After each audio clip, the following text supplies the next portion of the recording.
Hi, I'm James and thanks for tuning in to eBuyer. In this video, I'm going to be taking a look at Seagate's brand new FireCuda 530, a blazing fast Gen 4 NVMe drive that delivers some incredible speeds.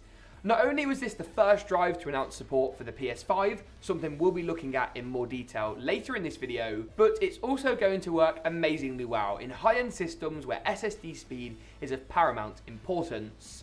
In this video, I'll be covering off the key feature set, getting it plugged in to our PS5 and going from there. With the FireCuda 530, Seagate have taken a really promising approach to the design and the performance characteristics.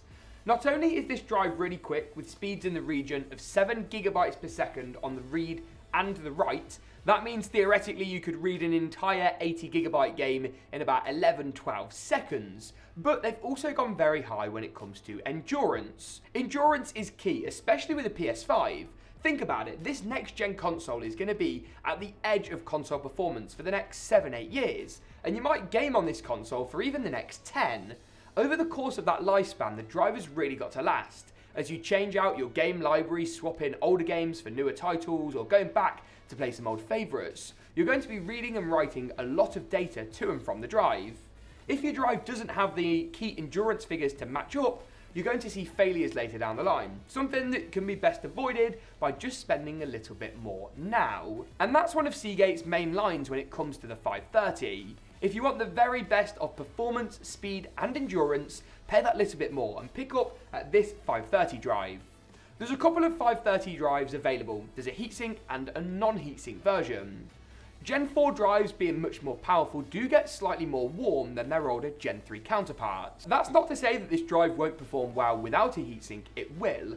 But in a PS5 scenario, we're seeing big recommendations from both the PlayStation and manufacturer side to go for those heatsink drives. That's because less airflow means the drive might get a bit more toasty, so to make sure you don't see any performance drops, a heatsink version is crucial. The heatsink on this drive comes in from EK, who are specialists in cooling, and one thing that Seagate guarantee across their lineup is that the premium for the heatsink won't really change. AKA, if you're going for a 1TB drive, you won't pay any extra for the heatsink over a 2TB or 4TB drive. The price of the heatsink itself stays the same, allowing you to make a really easy, informed decision. With a lot of Gen 4 drives on the market, it can be difficult to distinguish which is the one for you. But one of Seagate's main selling points around this drive is that we should see those headline performance figures sustained throughout its lifespan. It's not necessarily about the performance now straight out the doors, but about longevity of the drive. We will of course be testing though its performance today in this video and all the content on our channel as regards to SSDs. Let's go ahead though and unbox the drive and sort of see what we're working with before covering off the installation process with our PS5 here. So you can see the drive comes in this nice little anti-static bag equipped with the FireCuda EK heatsink. A little bit of a dash of FireCuda orange, that looks awesome. And the drive actually feels pretty hefty. Now you can buy aftermarket heatsinks for Gen 4 SSDs, but of course you won't beat the ease of use and the actual build quality of just having a heatsink put on there from the factory, from the doors. You've got metal on both sides of the drive, of course, to make sure all those data chips are nicely catered for, with your standard M.2 connector and clearance on the heatsink to screw the drive into place. The drive actually feels pretty heavy. This is the 2TB model. That's going to be perfect for expanding the storage in a console because it just means you've got room for plenty of games. You haven't got to start deleting things because you haven't got any space left. No one wants to buy the latest console and download the flashiest 80, 90, 100 GB titles and then start needing to delete them. So let's go and take a look though at the installation process. I've actually put in this drive into our console today. Removing the plate does take a little bit of a knack, but be patient and listen to this very important tip. Take your right hand with the disk tray by your left hand. You then want to put your right hand on this right hand corner and actually pull upwards. As you're applying upwards pressure, push the cover to the left, and that's literally it. Let me snap that back on and actually show you how easy that is once you've got the knack. If you start trying to push it from here, it's not going to work. Get your hand, put it under that rear right corner, lift a bit so the back flexes, and push. And that is literally it. That took me ages to figure out, so hopefully I can save you guys the stress and the hassle.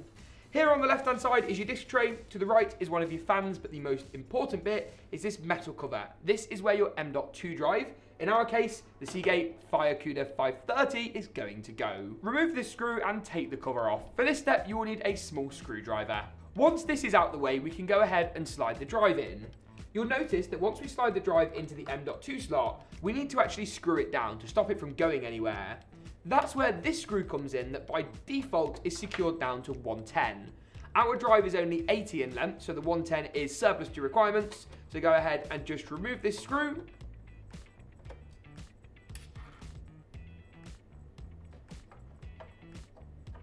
Slot the drive into place and you'll get that reassuring click sound before fastening it back down with the same screw we just removed.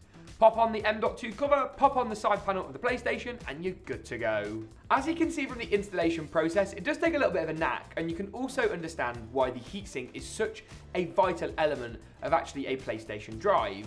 With very little to no airflow there at all, the heatsink is crucial for helping to dissipate the heat and making sure the drive is looked after throughout its lifespan.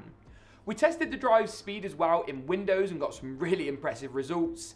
Around 7 gigabytes a second, or 7,000 megabytes per second, is an incredible result from a Gen 4 drive.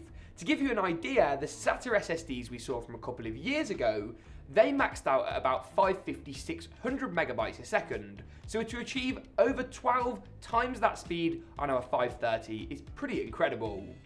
In our other video where we install this in a PC and test out the desktop performance, we also look at the non-heatsink version of this drive and discuss which option might be best for you in today's market. With that though, that pretty much wraps it up for our first look, unboxing and installation of Seagate's FireCuda 530 in a PlayStation 5.